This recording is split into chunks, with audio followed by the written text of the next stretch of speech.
It seems like it would be awkward if you just think about it, like go in a cold plunge with someone else or go in a sauna and get sweaty and sit next to someone else and breathe hot air right next to them. Like, it seems a little weird. Relationships starting at the gym, you randomly bump into each other, but instead of it being random, it's intentional. When people walk in and I know that they don't know anybody, I start introducing them to everybody.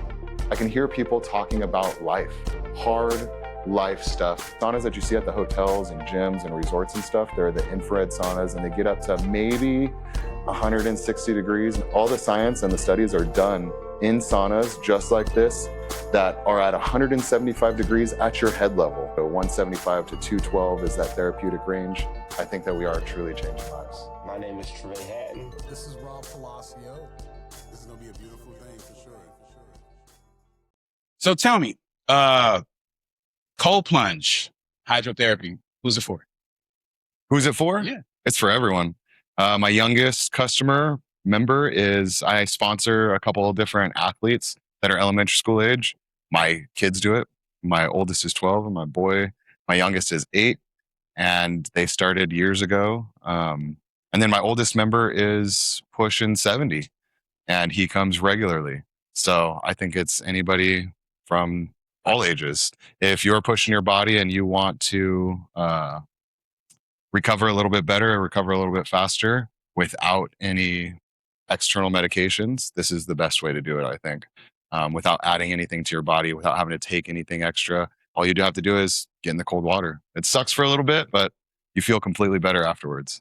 The person that it's not for, whoever the doctors say, like if you have a heart condition, if you're at all concerned about going in the cold water, I think that you should see your doctor and talk to them before all of those kind of liability things. But that's probably the only person. And if you're actively sick, that's the other excuse. If you're fighting a common cold or you have the flu, something like that, you don't want to jump in the cold water because it's already stressing your body and taxing it at a cellular level. So your body's trying to heal. It's going to take away some of those energy and resources to healing, and it could end up making you a little bit worse or make that extend that period of being sick.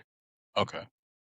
Other than So that, if you're not feeling well, it's probably not a good idea to push your body because you're still taxing your body. yeah, could end up doing. Have you doing ran worse. into any issues here with just reactions from the water or the? Oh man, we've had all kinds of reactions. One of my favorite things to watch is someone's first time. It's funny, man. You'll get anything from the robot that gets in there and they just white knuckle it and they barely breathe and they hold their breath and just sit there for the whole time, to the woman that's screaming and profanities and just yelling and everything that they can to get through it. But some reactions, I think if you go from the sauna to the cold plunge too quickly, if you don't cool down in between, you can get a little lightheaded, a little bit of a head change. And you're going from the extremes. The sauna sits at 200 degrees and then the cold plunge sits at 40 or 45 degrees. So going from those extremes rapidly when you've been super heated in that sauna for 20 minutes, you could get a little dizzy. So I tell people, wait a couple minutes. When you can't feel your heartbeat in your throat or your temple anymore, jump in the cold plunge before you lose your courage. Because there gets a point when you get too cold and you're like, oh, I don't want to get in this thing. I'm already cold. So you got to find that balance. But it's been good. Is it like a choose your own adventure, or are you kind of here to shepherd people through their experience? How does that work? Both. I really encourage people to find their own thing, listen to their body. I give my recommendations on what has helped me get better and what I do every day, which is I do 20 minutes minimum in the sauna and 4 minutes minimum in the cold plunge every day.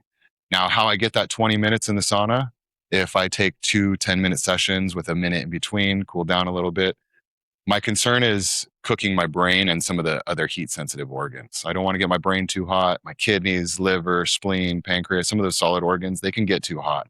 And in these saunas that get in excess of 200 degrees, it's definitely possible. So shorter sessions are just as effective as or better than one long session, because then you're cooking your brain and stuff like that. So I do 2 10-minute sessions, jump in, and then take a break, and then get back in the sauna, and then get in the cold plunge.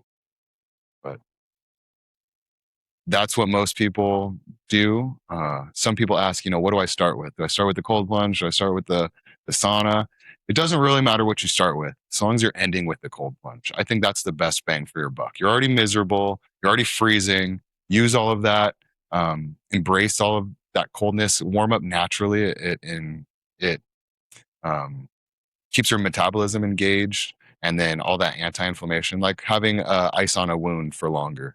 Whereas if you were to sauna last, those effects, as soon as you get out of the sauna, they pretty much dwindle and dissipate because you start cooling down rapidly. You're sweaty, the air's on, the wind blows against you, you cool down pretty quickly. Whereas you end on the cold plunge and you're going to have extended benefits for the next 4 to 6 hours. You're going to feel that endorphin rush, the anti-inflammation. You're going to feel awake.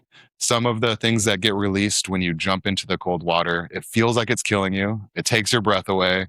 The best thing that has helped me is controlling my breathing. Box breathing has been the simplest and most effective way for me. I do a 4-count box breath. So a 4-second inhale, hold that inhale for 4 seconds, exhale for 4 seconds, and hold that exhale for 4 seconds. And I just repeat that over and over until I just recognize that it's just cold water. And then by then, spend about 45 seconds, and then I can just relax and wait till the 4 minutes is up. Just embrace the cold water. It still sucks, but it's definitely doable. I know you're making it sound so simple, but I know, like, yeah, You've got experience with that, right? yeah. Playing football. The cold tub is a beast in itself. I do want to ask you, has anyone ever not gotten in? Like, they started to and then they backed out? Yeah. Yep. And because of that, multiple people, it's usually the person that goes by and they touch it and they're like, because it doesn't look that cold. There's no ice in there, Right. but it's cold water. It's 40 degrees. They touch it and they're like, ooh, that's cold. And then they finally get up enough courage and then they put maybe a toe in and then they back out. So I tell people, as soon as you touch it, you have to commit. Go all the way in, sit down and get to the position where you think that you're going to be able to try to relax. And that's usually trying to relax your whole body. Put your hands up a little bit. Hands are pretty intense. And just relax, lean back, control your breathing, and it makes it much better. I've done it both ways, where you sit there and you just white knuckle and you just wait for the time to get up. But it's so much better, and I think overall better when you feel better when you get out if you try to relax and just embrace it. Now, you had said something about the heat. I want to go back to the saunas for 1 second. As good as, it has to be that hot for it to have a positive effect on you. Yeah, Why so? absolutely. So that's a great question. One of the saunas, the reason that I got this place and I got these saunas specifically, I had to search for them and hunt for them. They get really hot. The saunas that you see at the hotels and gyms and resorts and stuff, they're the infrared saunas, and they get up to maybe 160 degrees. Most of them are between 140 and 160. And that's just not hot enough. All the science and the studies are done in saunas just like this that are at 175 degrees at your head level. So that means that the entire thing, depending on where that thermometer is placed, it probably needs to be hotter than that. So I keep them right at 200 degrees in that sweet spot of the scientific window. 175 to 212 is that therapeutic range. And I figured right in the middle is the best bet. But if the sauna is not getting hot enough, then you're probably not going to start releasing heat shock proteins. And I think that's the magic juice. When you get into the sauna, your body gets signaled by the heat and it starts releasing these things called heat shock proteins. The only thing that they do is when they get released, they go in and they start repairing your DNA and your mitochondria. Your mitochondria is the powerhouse of your cell. It produces all the energy. It takes glucose and other storage materials and then it turns it into ATP, which is the most basic form of energy that your cells use. And so if that's functioning properly and efficiently, then you're going to feel better. You're going to have more energy. You're going to process your energy faster and better and more efficiently. And then if it can't repair that DNA structure, then it tells that cell to die, which is awesome because we don't want to have just stagnant, half alive, half dead cells just kind of floating around in us.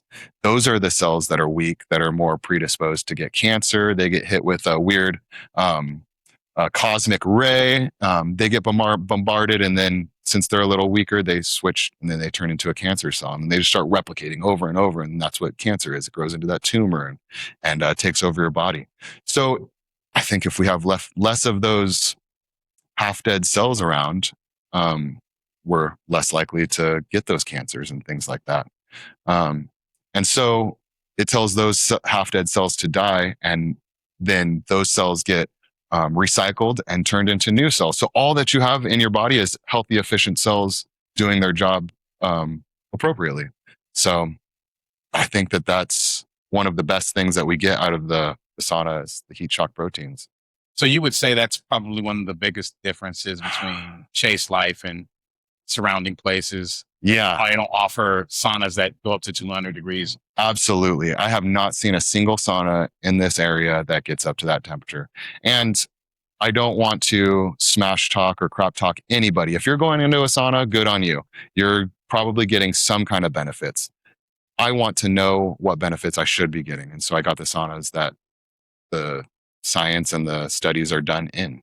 I wanted to be able to say that we should be getting all of those benefits. Right. Because sometimes you don't feel like, heat shock proteins are released. It's not like you feel it. You don't feel it, yeah. So having some of that data and knowing that other people that were in this situation, in this temperature of sauna, when they got their saliva checked, when they got their blood checked right after, they had an increase in these heat shock proteins. So hopefully we can have those same kind of benefits. Right. I mean, I just think that's a big thing to talk about, in terms of you provide a service that is kind of hard to find, and Definitely. that makes your business stand out. So, we all do these things for benefits, and so if you're really locking into the science and providing a service, I think people should know that, honestly.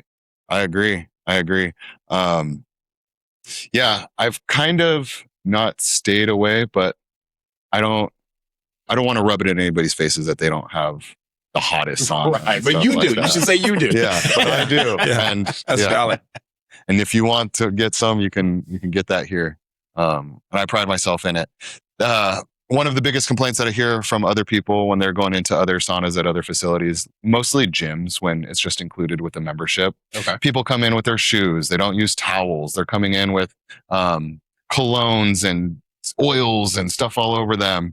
And then that they don't use a barrier in the sauna. I provide all the towels, 3 towels for everybody that goes in the sauna. That way they could sit on one, their feet go on one, and then they wipe off all their sweat on one. So there shouldn't be any sweat dropping into the sauna. Whereas you go to the gyms and the hotels and the floor is gross and stuff like that. Oh, I didn't think about that. That is not here. It's totally clean.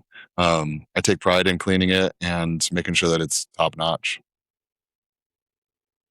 So I know you do this, what made you want to get into cold therapy and hot saunas? Yeah. That's the big question and the long story. You ready? we got time. We got time. All right. So this place is named Chayse Life, and that's named after my little brother, Chayse. He died October 3rd of 2021 in a car accident by himself. He didn't hurt anybody else. It was just him. He died instantly. So there's some peace in that. But we were tight. We were very tight. He was my baby brother. He was 4.5 years younger than me. One of my best friends, and it wrecked me for solid 6 weeks. I literally I was crying every day and I didn't know how to fix myself or even think about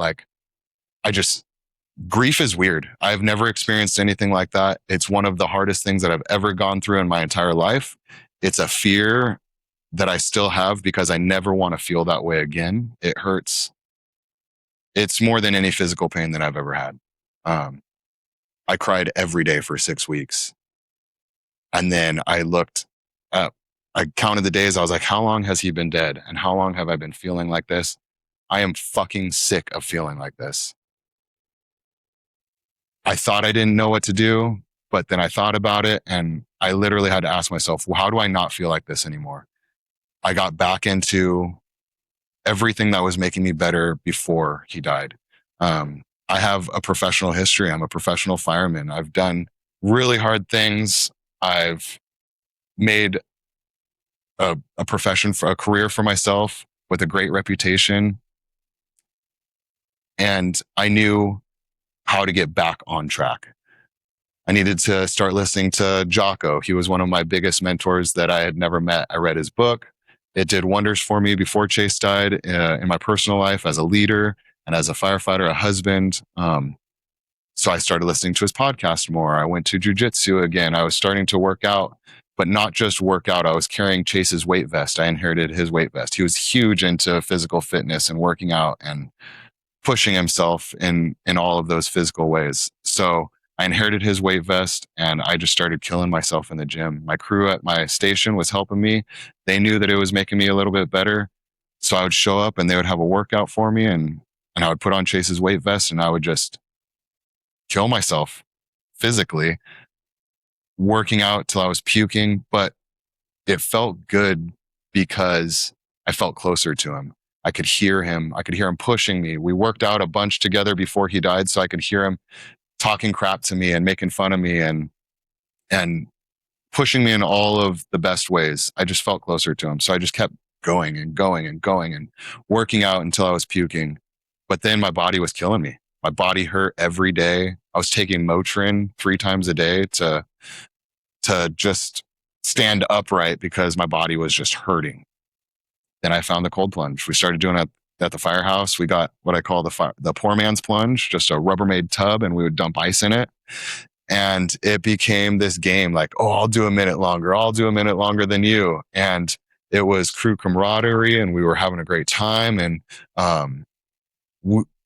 other people that were working overtime, they would see us doing it. So then every station ended up buying one of these poor man plunges and then doing the same exact thing. And it was bringing crews closer together. And I don't take Motrin anymore, and I stopped taking Motrin. It totally started fixing my body. And I continued to do it even after my body felt better and my body was recovered, because it made my brain better. It made every day brighter. It extended my fuse. It gave me more energy throughout the day, on top of keeping me in the gym every day, because that's what was ultimately making me feel better. So it worked hand in hand. I was recovering so I could stay in the gym, but at the same time, when I was recovering in the cold plunge, it feels like it's killing you. It takes your breath away. You have to meditate.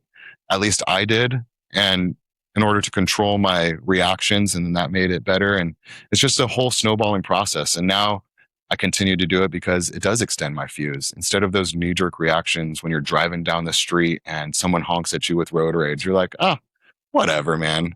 And you just keep cruising. Instead of that snowballing into, you know what, screw you. And then you end up walking in your house through your door and you're approaching your family with that same anger and resentment that was already built in up from that incident. Now I'm walking in happy and at least level-headed to embrace everything that's going to happen at home. I don't go a day without it anymore.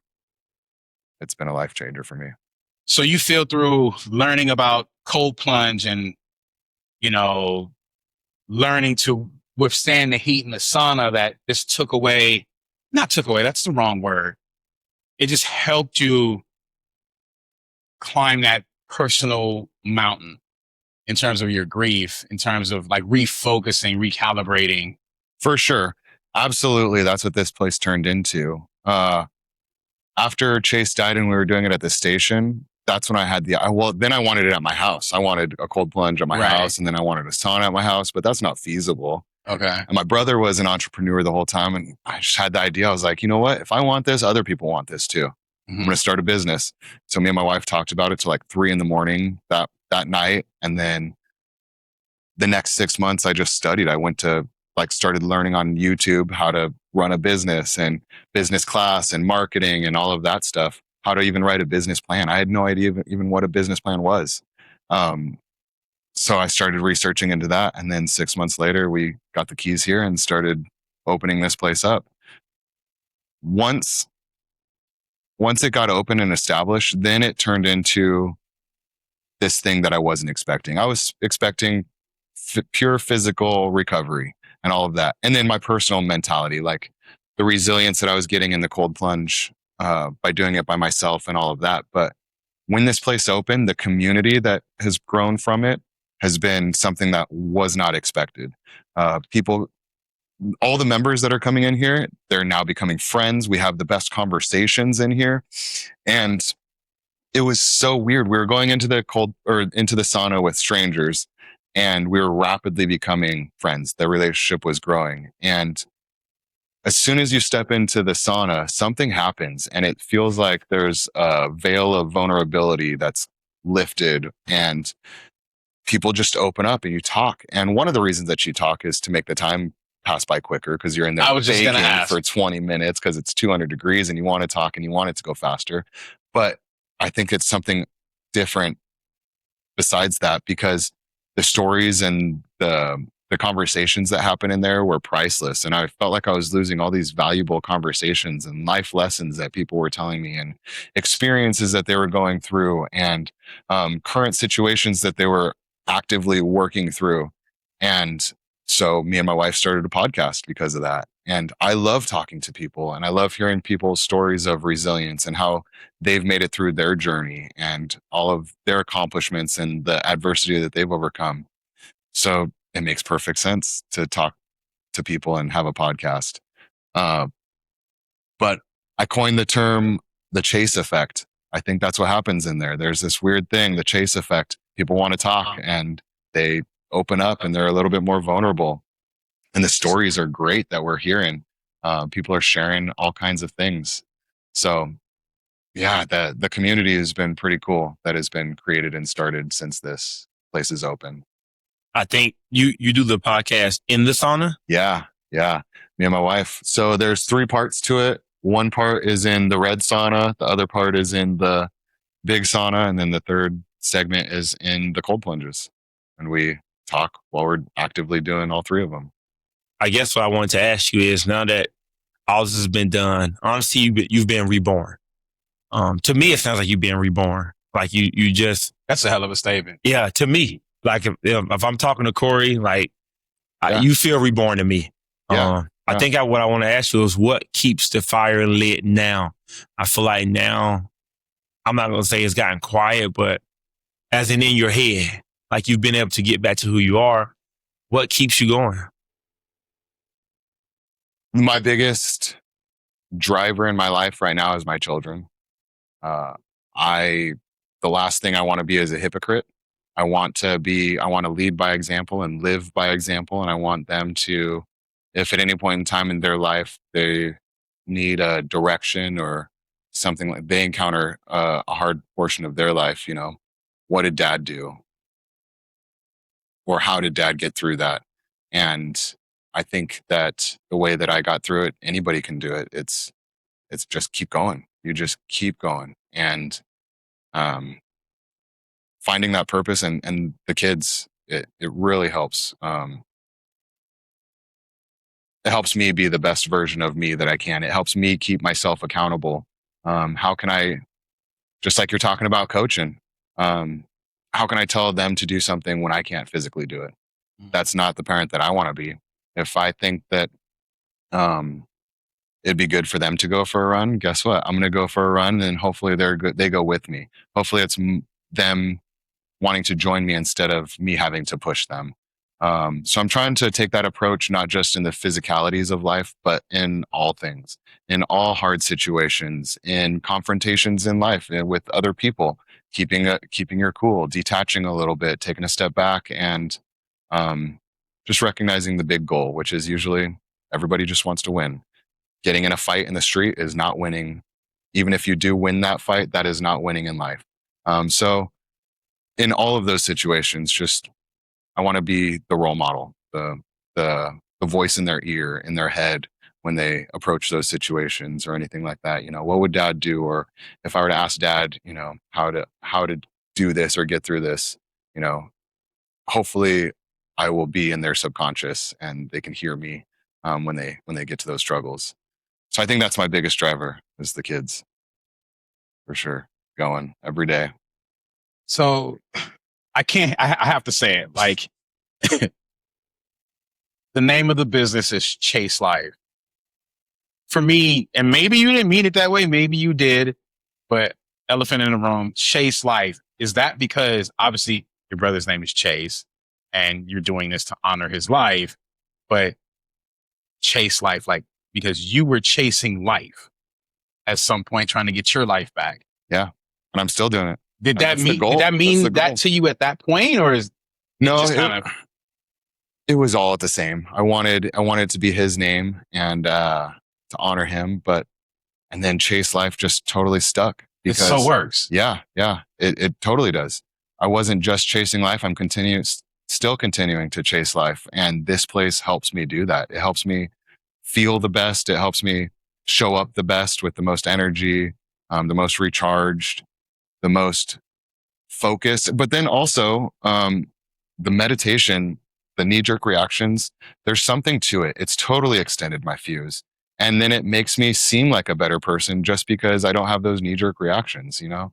I still have them internally, but now I can take a pause and then really take a breath and think about how I truly want to respond instead of just the knee-jerk reactions. And then you regret what comes out. Right. So, but being reborn, I think that there's something to that because now I'm in the best shape of my life.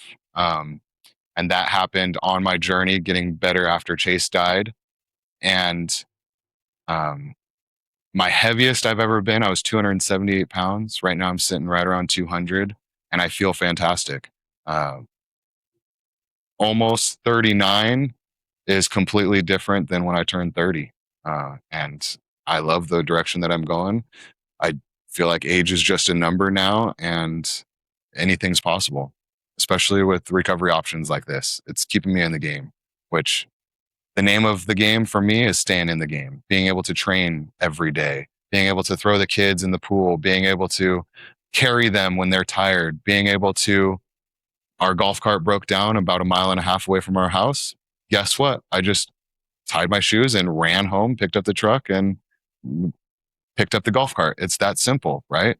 And it's because of my physicality, because I'm capable right now. And the kids got to see that. We were in that situation. They're like, oh my gosh, what are we going to do? No big deal. I'll just jog home and I'll be back in 10 minutes. I got it. Yeah, you got this. So it's different. It's more than just cold plunge and sauna. It's been a Right. whole lifestyle change for me. I mean, an owner that can have his own testimony that he can share with every single person that walks in here is kind of dope. Oh, and, yes, and yes. every time somebody walks in here, they're also chasing life, right? No, the whole Chayse life thing is just crazy to me because it's not just you. I mean, you said earlier that, I'm sorry. You said earlier that when people get here, they feel, they have this weight on them with stuff they're dealing with. And before that, you mentioned how if you know you needed this, other people needed this as well. So there's like this 3-layer, 4-layer, multiple layer, whatever, with the Chayse life because you don't know who's walking through that door, who's coming in, and what they're dealing with. But I think that the Chayse life just registers with them as well, right? Just the name, right? To some, it sounds like another opportunity, right? Another chance, not giving up on himself. And I love the quote behind you, all right? All I can do is have the mental fortitude and sure will not to quit on myself. I think that this is my first time in here, but, there's vibes in places, Mm-hmm. Cory knows, like when you walk in somewhere, people need that.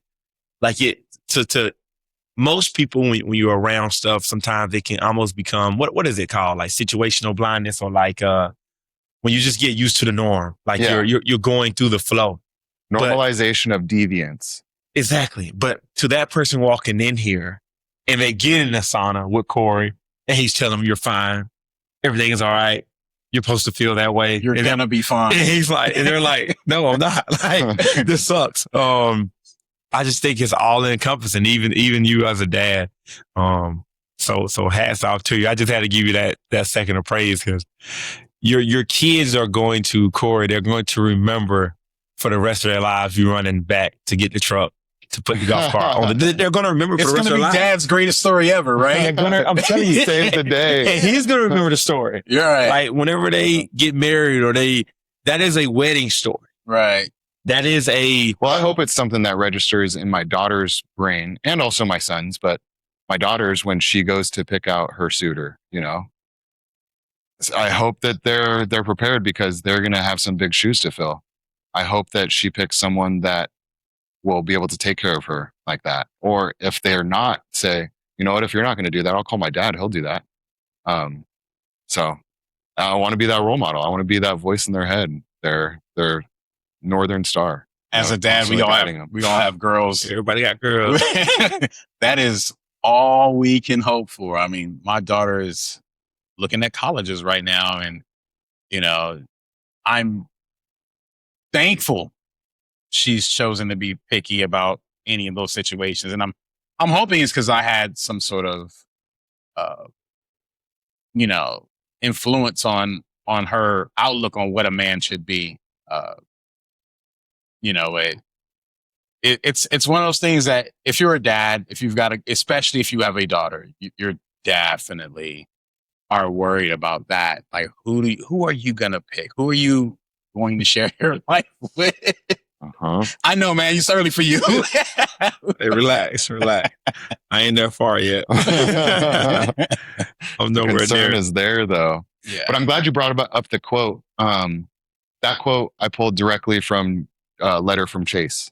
So he was leaving for the Army for a special program called 18 X-ray, I believe.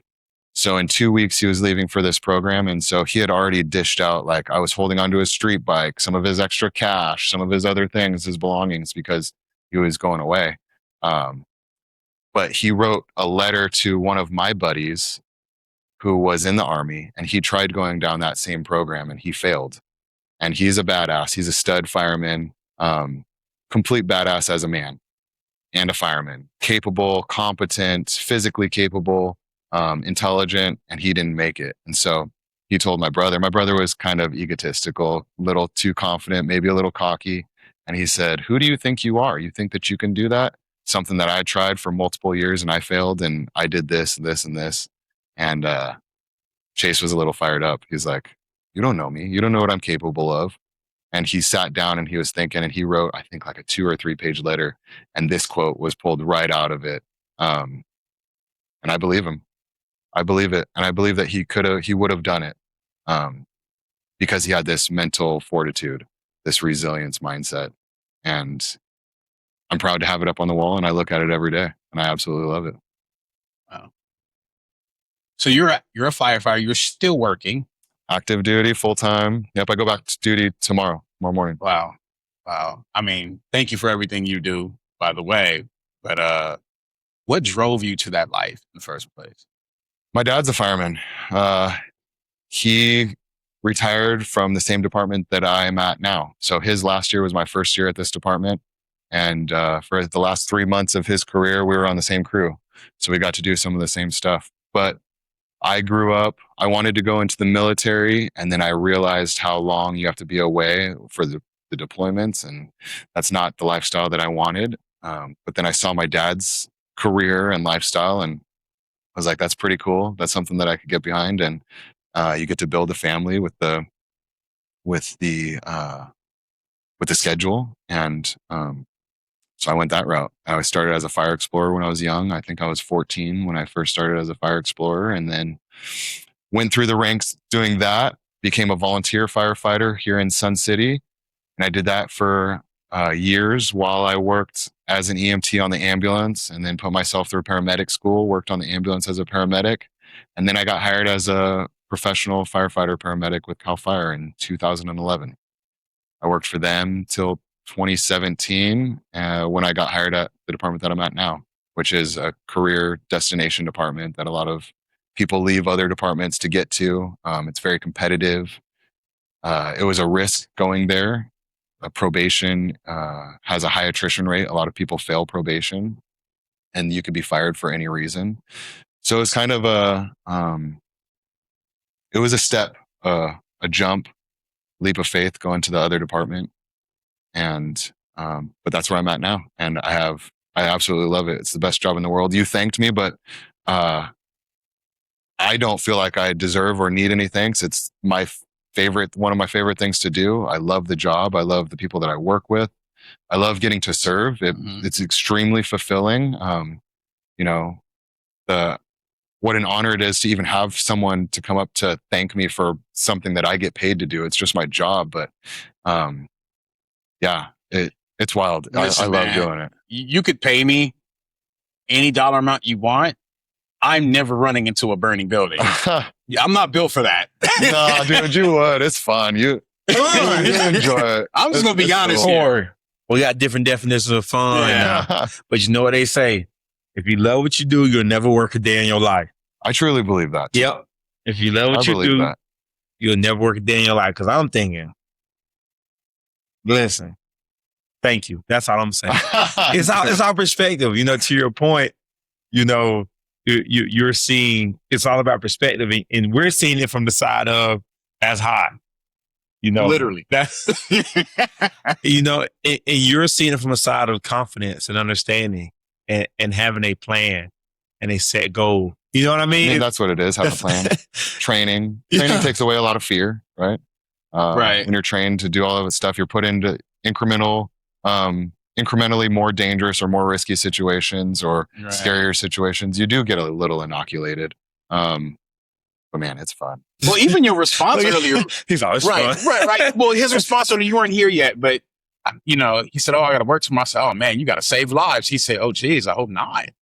You know, and I was like, "Oh, that we looked at it two different ways. Like, I hope the day goes smooth, and I don't have to help anyone in need that's having a bad day." And I'm like, "Oh, I didn't think of it that way." Wait, yeah, but I mean, neither one of you are wrong. But he's just in the action of doing it. He's in the position of doing it. Right. That's actually funny. Right, and that to me, that's deep. That just means that.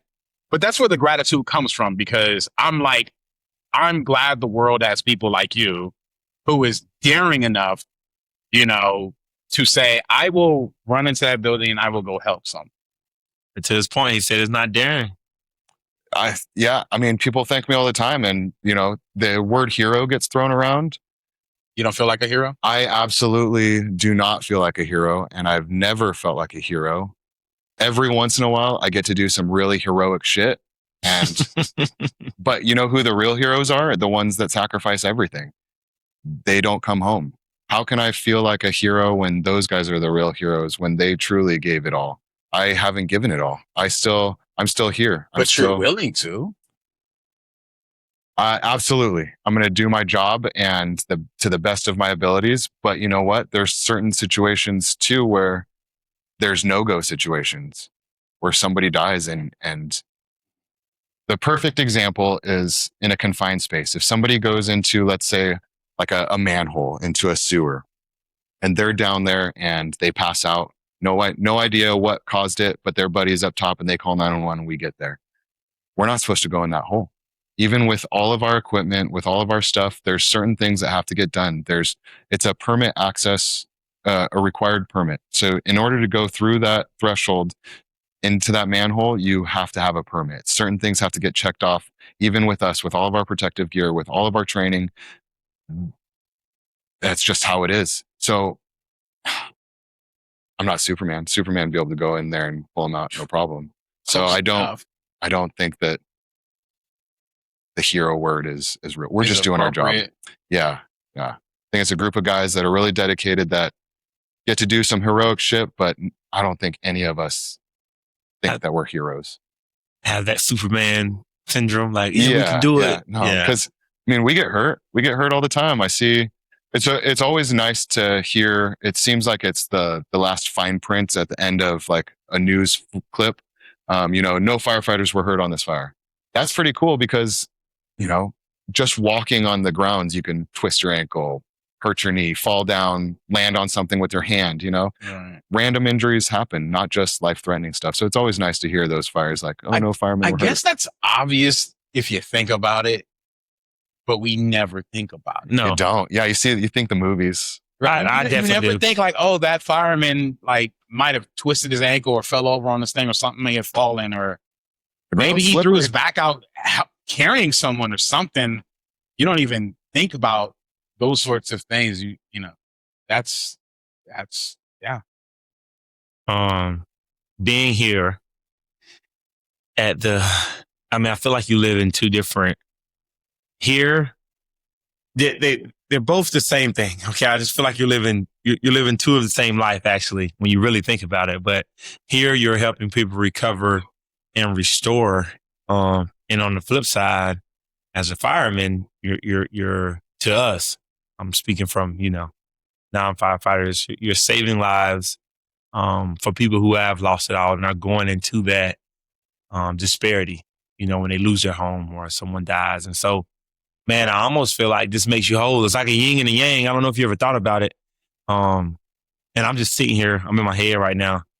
No, I feel it. You know what I mean? I know exactly what you're saying. And I think that I can expand on it a little bit. I was starting to get a little jaded in the fire service, which is easy. It's very easy for it to happen. The 911 system is highly abused. People call 911 for the dumbest things that you would not ever believe. One of the most absurd things, but it's touching and it makes perfect sense. An elderly woman, she was living by herself, called 911 because she wanted a microwave moved.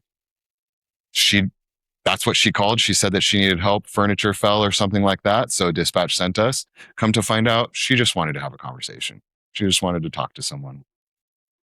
So you go from that to someone waiting 3 weeks with a tummy ache to call at 3 a.m.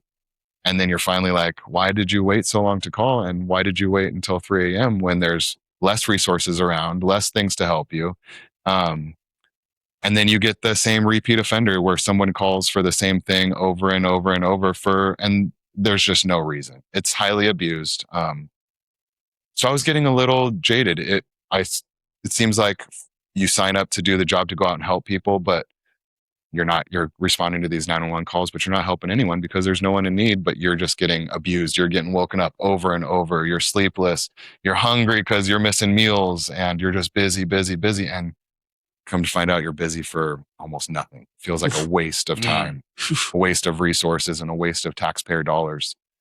So you can go down that route and just feel like you're getting abused. But the reason that we're there is because there are true emergencies still. And there are those times where we truly do get to make a difference, but they are kind of few and far between. I still love my job, by all means. This place helped me feel like a brand new paramedic again, where I had all of the knowledge and all of these resources. And I thought that I was going to save all of these lives and make all of this difference. I felt that. And now I feel that again at work, and I get to make a difference with who I am and my personal experiences and talking to people and having this connection, more so than I am with the tools that I'm given to start an IV, to intubate someone. I'm using these interpersonal communication skills way more, and I'm refining them here. I'm having these conversations with these people here, and I'm making a difference and an impact in the people's lives here. And the difference is people that walk through these doors, they come in and they're trying to better themselves. They're trying to get better. They're getting after it in their own lives. They're here because they're so sore because they've been getting after it in the gym and they just want to keep getting after it. So they're here recovering, and that's contagious. It feels good. People walk through the door and you can just tell the conversations that you have. You hear about the stories in their life. It's inspiring. It holds me accountable. It makes me want to continue getting better. Getting to make that impact and those differences in people's lives here without any kind of paramedic, medicine, expensive tools, cardiac monitors, cardiac drugs, all of these tools, it was pretty cool to be able to make that difference with just me and my interpersonal communication skills. But I think it stemmed from being around people that wanted to do better in their lives instead of someone being a victim. It sounds terrible, but because people that are in accidents, they are victims. They're a true victim. But people that call and they're just playing a victim, that it just hurts me. It's like, if I was in your situation, I would do this, this, and this, but that's me. I'm a go-getter, and I strive to get better every single day. Mm-hmm. So that was just nagging. But now I have a fresh breath and a fresh take because I feel like my batteries recharged from this place, and it just makes me that much better as a fireman, and the patients that I go and serve on that end. So it is working two different things, but they're both synergistic, and this place is helping that, and that place is helping this, and my family gets to be involved in this, which is the best part because my family is not a part of that. I have to go away. That's the biggest sacrifice. I have to go away for 24 hours minimum a day. When your kids are going through puberty, when your kids are learning to talk, you go away for a day and you come back, they're a completely different kid. They're saying new words. They look different. They sound different. And that's the sacrifice that haunts me now, is just my time away from them. So any point in time where I can include them in what I'm doing, it's a win-win. And this place has been all family. It's been us. I have pictures of us tearing up the old floor. My kids are in here. They ride their scooters and rollerblades through here. Normally the doors are open. They're running around. It's loud. There's music. They have an entire playroom dedicated to them where they're doing class because my wife homeschools them. So other families run in here and they go straight to the playroom, the kids. They don't want to leave when their parents are done. It's been pretty cool, but building this place with my family has been the only way that I would have been able to do it. So Chayse Life is a place where people can bring their kids, even if they need to, I know when we met, I literally watched a guy walk in. He had very little time, hop in the cold plunge for a couple of minutes, did his work, went back, got dressed and left and was like, I'll be back later. So it can be that quick, or you can bring your kids and they have a spot that they can do what they need to do while you do what you need to do, or they can partake in all the. Absolutely. Yep. The kids will start there in the playroom and their parents will be out here in the sauna, and then they get curious. They see them and then all of a sudden they're jumping in and they want to partake. And then seeing the kids go into the cold plunge, that's the great equalizer. It's cold for everyone. It sucks for me. It sucks for their parents. And so getting to see their parents handles a tough situation and then they get to do it themselves, because it's different. There's a different it doesn't relate as well because we're big dudes. We can lift more weight than a 5-year-old, and they think that you're Superman because you're lifting up 100 pounds, right? Right. It's just not feasible. They can't even relate to doing that, but they can get in this cold water. It's hard for me. It's hard for you, but they see us overcome that hard thing and the way that we overcome it. And then they're introduced to the same exact thing and they use the same tools that we use to get through it. And then they reach their goal. They step out and they feel accomplished, which they should. It's a small victory, and getting to show them that small victory, you see them hold their chin up higher. The confidence, they just start exuding confidence. And then they get to tell their friends, and then they get to show their friends. They bring their friends in here and show them how to do it. And then it's just like this giant ripple effect. But getting to show your kids how you overcome adversity, how you overcome a challenge, and then they get to put that into practice right away, it's pretty cool. It's really cool to see the relationship build, the confidence grow in the kids. It's something special. Man, that cold. I'm just thinking, that cold water is cold for everybody. Cold water is cold water. That's all I'm thinking. I'm like, them kids. I can see my son now. He would totally want to jump in because he thinks he already thinks he can do everything better than me now. Heck yeah. Knowing my kid, he's 8, but he thinks he can do the coolest stuff. But so there's just for the viewers, there's no problem with kids going into the sauna or the cold tub. No. The biggest problem is supervision, right? Kids will be kids.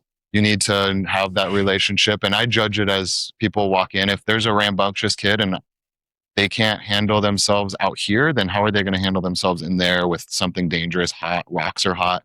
I don't want anybody getting hurt or anything like that. So there'll definitely be times when I'm like, no, maybe we should wait until the next time. Once you see how your parents do, stuff like that. But if you have a good relationship with your child, you guys communicate well. If the relationship's good enough to where they're able to express like, I'm hot, I'm ready to get out. We need to be able to understand they're not just small adults, small human beings. They're children. They regulate heat differently. They do sense it differently. So being able to have that relationship with your kid to know when to push them and know when they should get out is something important to me and something that I watch for the younger ones. But I don't think that there's an age. If there's any reason why someone should not should talk to a doctor before they get in, they should definitely do that. Any kind of diseases or medical conditions, you should definitely speak to your doctor. But normal, healthy person, age, adults, kid, they're good to go. Is there a like for me? I actually have this story where when I used to work in the mortgage industry, I have this one story. It was the smallest loan I've ever done, right? But I helped this lady get a loan that really helped her in terms of being able to afford her home and afford to help send her child to college. And that was the greatest privilege I ever had as someone that was working in the mortgage industry. Do you have a story like that where someone walked in and they just kind of was like, man, this did this for me, or this is where I'm at, that you just remember? Well, I'm pretty sure the kid that you saw, that was Gabe, and I made a video right after that same kid, right? The one of the video? Yeah. So I made a video of him, thanks to your inspiration and your advice, and made that happen. But that kid in particular, his name's Gabe. He's 22 or 23 now. He has told me multiple times that this place has changed his life. And, it seems like an exaggeration or anything. And that's how I took it at first. Like he was just joking around. Oh man, this place changed my life. I feel like it's changed my life and I'm a completely different person from it, but that's me. That's why I opened this place. So to hear it from someone else, I was like, oh, haha, I'm glad. I knew that he was being somewhat serious, but maybe exaggerating a little bit. But then he told me again the next day, the next week, and he continues to tell me. And he's like, my parents see the difference in me. My relationships at work are getting better. My performance at work is better. My energy levels throughout my day are better. My clients see it. And so I truly believe that this place is changing lives. I'm hearing it from enough people and not just him thinking like, oh, it's an exaggeration. I think that we are truly changing lives, and I'm hearing it more often than not. Another person, someone who has MS, she came in and she was hesitant. With MS, you're a little bit more sensitive, actually a lot more sensitive to heat cold. and cold. Yeah. Both extremes. And so she was nervous about getting in the sauna and nervous about getting in the cold plunge. She worked her way into doing both. And a couple weeks later, she's like, I haven't felt this good in a long time. I'm able to sleep. My body doesn't hurt as much. She noticed that she wasn't as sensitive to the heat and the cold. And it seems like maybe a little inoculation, getting used to it a little bits at a time. But that's another person right off the top of my head. She's like, I haven't been able to sleep that well in years. So are you able to expand on that? Just because I do have family members, a couple of different people that I know have MS. When you say worked her way into it, is that working her way into it with lower temperatures or hotter temperatures, or is it mindset? You can do that a couple different ways. The way that we did it with her is she went in, because the temperatures, it takes a while to change the temperatures. Okay. I'm more than open to having her come in whenever, or anyone whenever, and we can set a temperature on off hours to try it if that's how they wanted to do it. But the way that we were successful with her was just shorter duration. She would go in there until she felt like she didn't want to take it anymore, and then she would step out. And sometimes that was 2 minutes, sometimes it was 5, and then it got up to 10, 20 minutes where she's doing full sessions in there. Yeah, it's okay. That's how we kind of walked her into it. And then, but the cold plunge, she did start in the warmest cold plunge that we have, and that's at 52 degrees. 52. Mm-hmm. Yep. And then just shorter duration, but stuck with it, was here every day, and then was feeling better, which is awesome. I think it's just a sheer shock of the heat and the cold that make people, she said she could sleep better. She probably just has so much stress and worry from the MS, and then you put sleep into it, and not getting that is just, and you're a firefighter. It's just can be a lot. And so, yeah, I need to jump in that cold water. Heck yeah. Yeah, I need to get in that cold You ready water to get in the myself. water? I'm serious, man. I think this is my last question for me. How long and how far do you see this going? What is the future for you? Man, I've seen it go so many different ways.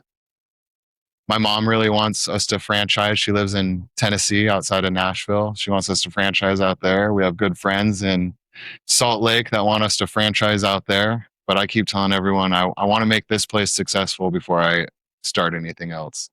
So I see us, because we're actively doing it right now, we are actively getting involved with veteran organizations.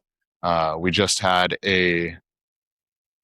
for the second time, the Military Women's Collective rented out this place, and they've made us their official recovery center for this nonprofit Oh, I thought I of saw that on social media. women veterans. Yeah.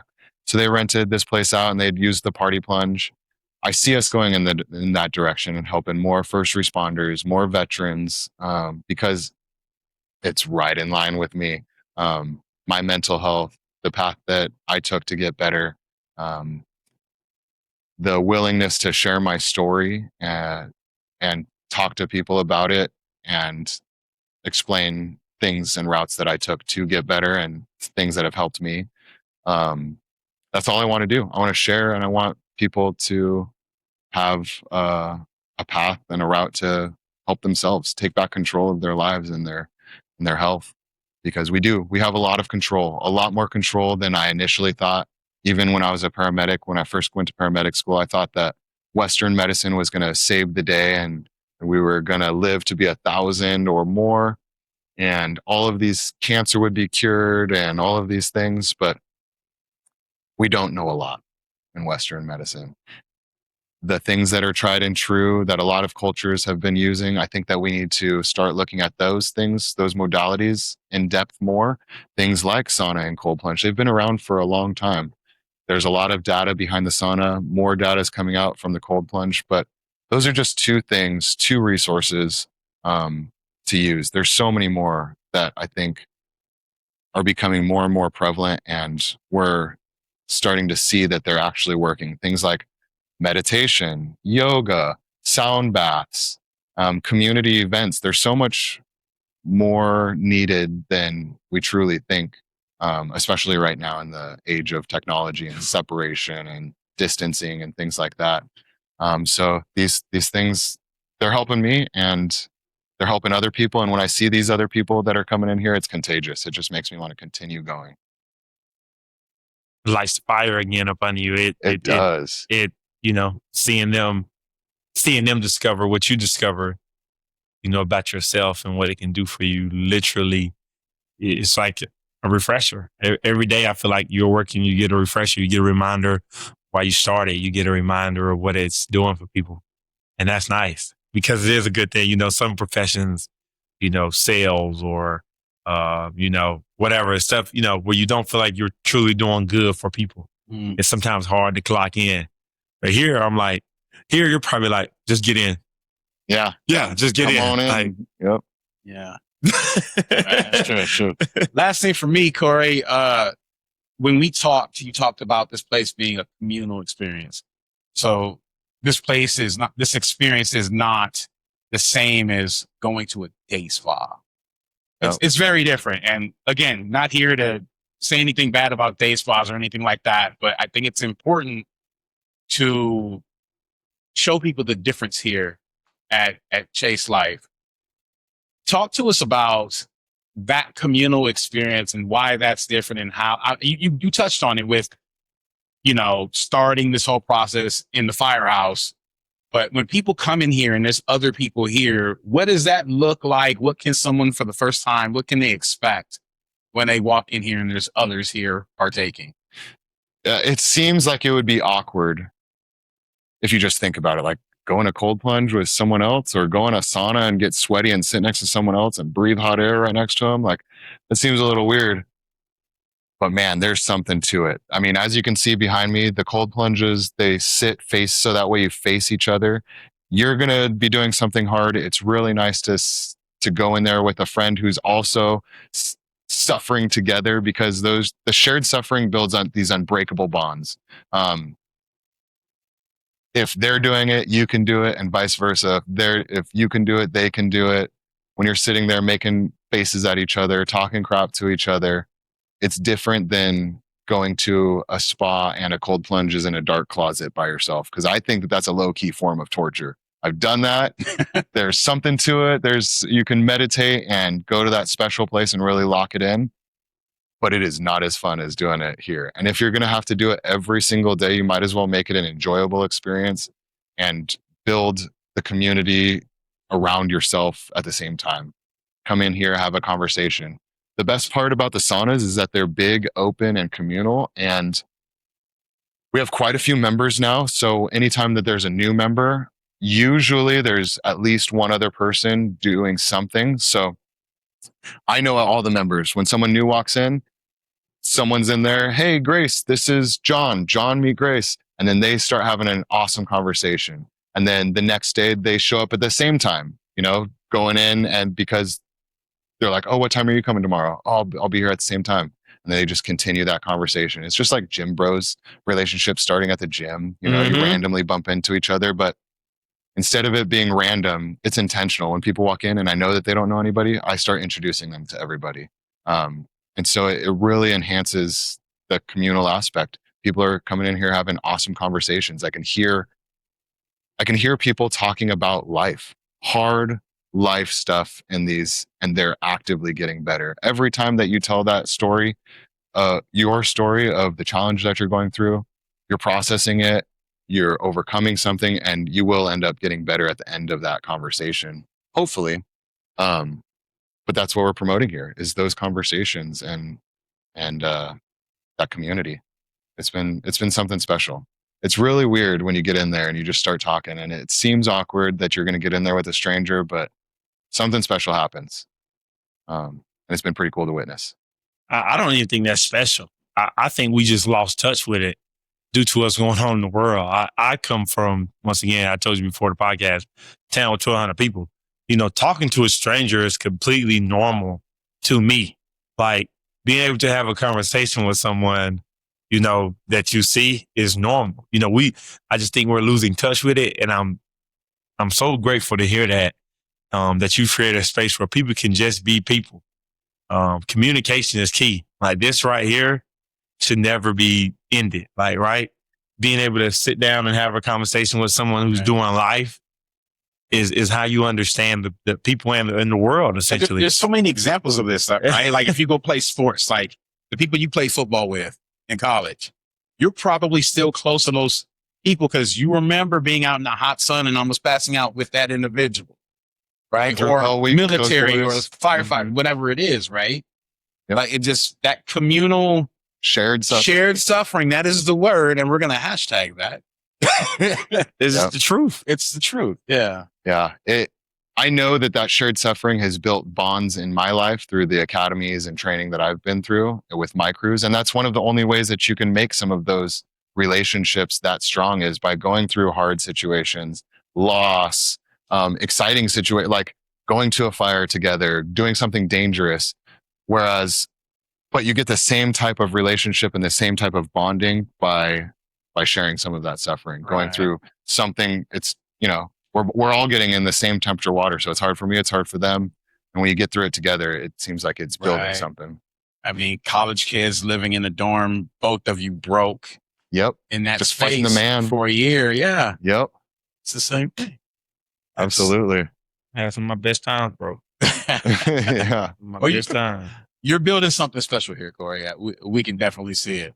And I can't wait. Thanks, man. I'm already, as we're talking, I'm already trying to plan out, my workouts to when I can drive down, jump in, go back and get my day started. I really am. Yep. I'm just looking like, seems like the more you jump in, the better it is. Yep. The daily discipline, it helps. It helps. It's made an impact in my life. I love it. I knew we had to sit down and do this. Yeah, no, this is perfect. This is perfect. Absolutely. I appreciate it, guys. And thank you for being on. Thanks for listening. anything before we go, anything new developing coming up that you want to tell people, or if you even want to give the location where they can find you, Yeah. anything just to help Chayse life. Yeah. If you want to help us out, you can follow us on Instagram at Chayse Life. It's spelled ChayseliFe. And that's also our website, chaselife.com. But we also started the podcast here, The Chayse Effect. Me and my wife host it, and we interview other professionals and people getting after it in their own lives and making a difference in their community. And those are the biggest ways. If you want to stay in touch, it's on Instagram. That's what I'm most active on. If you enjoyed this podcast and the content on this channel, do the thing. Lock in with us. Hit that subscribe button on YouTube, like the episode, follow us on Spotify, and share it with a friend.